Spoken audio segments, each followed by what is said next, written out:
Hello guys! Welcome to my YouTube channel. At ngayong araw guys ay isi-share ko naman sa inyo kung paano ba kami nakarating dito sa Hungary. Yes guys, ako at ang aking asawa at ang aking anak ay magkakasama po dito sa Hungary. Ang una guys, yan, sa mga nagtatanong ng paano kami nakapunta dito, ayan, yung aking pong husband ay nagwo-work na po siya dito sa Hungary. Almost 5 years na po siya, magpa 5 years na siya. Then, bago po siya makapunta dito sa Hungary, ay meron po silang kontrata na kasama yung family. Yes po, may kontrata siya nun guys, way back 2019. Yan. Dati na po siya guys, galing dito sa Hungary. 3 months, pinadala siya ng company niya doon sa Malaysia, papunta dito sa Hungary. Then, umuwi siya guys ng Pilipinas. Ayan, umuwi siya ng Pilipinas. Then, nagpakasal kami. Tapos, tinawagan uli siya ng company niya dito sa Hungary. Then, kinuha ulit siya guys. Doon nagsimula yung journey namin dito sa Hungary. At, ayun nga guys, after nung makaalis siya, ayan, hindi ako guys nakasama noon. Yes po, kasi nga dahil na-pregnant na ako noon at medyo maselan yung aking pagbubuntis noon, kaya hindi ako nakasama. Then nagkaroon ng pandemic. Ilang years din yung pandemic, hindi kami nakasunod kaagad ng aking anak.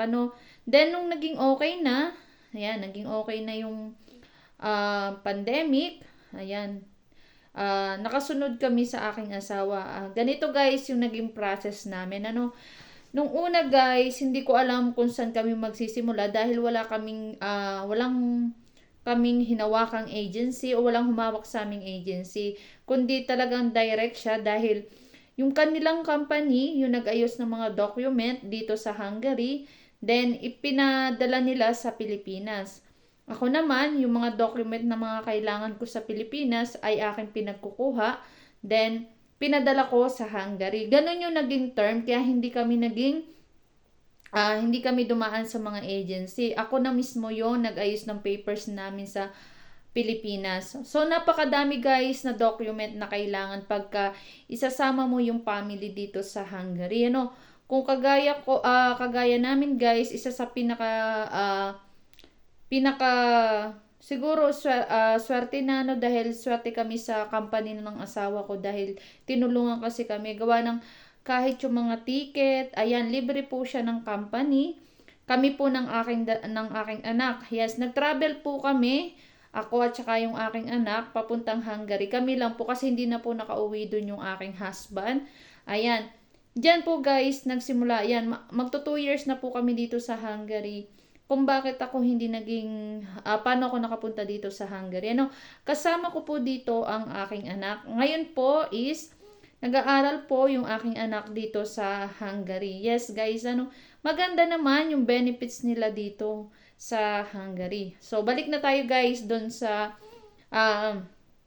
ayan, sa pagpaprocess ng, ang aming pong visa guys ay reunification. Ibig sabihin, ayan, yun, natin, family reunited, ibig sabihin, yan, pag kinuha kami through reunification, ibig sabihin, nadala kami ng aking husband. So, yun nga guys, ang binayaran ko lang talaga guys dyan ay yung visa namin wala pang 20,000 yung binayaran ko sa embassy sa Pilipinas. Yun lang po yung nagastos ko, tsaka yung mga pamasahe namin. The rest po is, company na yung sumagot ng aming mga gastos papunta dito sa Hungary.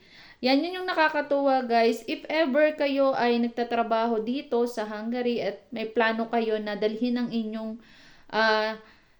inyong pamilya dito sa Hungary, pwede po kayo magsabi sa company. Kung kayo ay papayagan ng company at tutulungan kayo, much better po yun.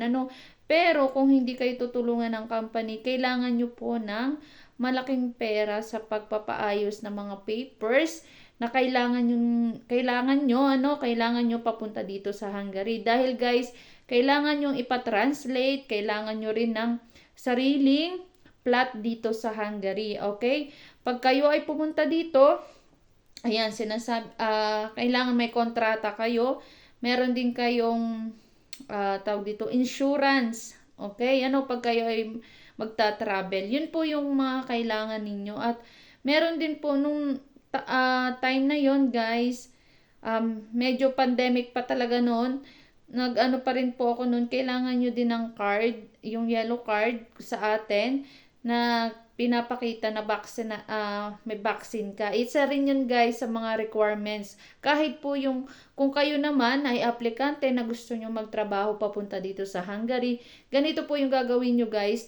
Sa Pilipinas po, ayan, kung mapapanood nyo sa aking Facebook account, ayan, nagbibigay po ako ng mga agency na pwede nyong pag-applyan papunta dito sa papunta dito sa Hungary. Ano, marami po akong binigay dyan na agency at yan guys, makikita nyo yan sa aking at maabangan nyo rin yan dito sa aking YouTube channel. Ano?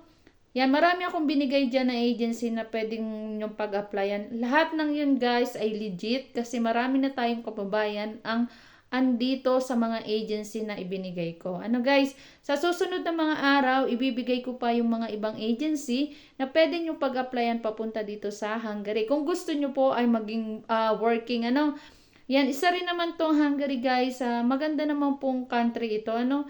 Yun nga lang guys, sinasabi ko na sa inyo, malaki yung tax dito. Guys, itatakal ko yan sa susunod na mga video natin at ayan, sana guys, pa-subscribe po ng aking YouTube channel para sa more about dito po sa Hungary. Yan lang guys. Bye! God bless!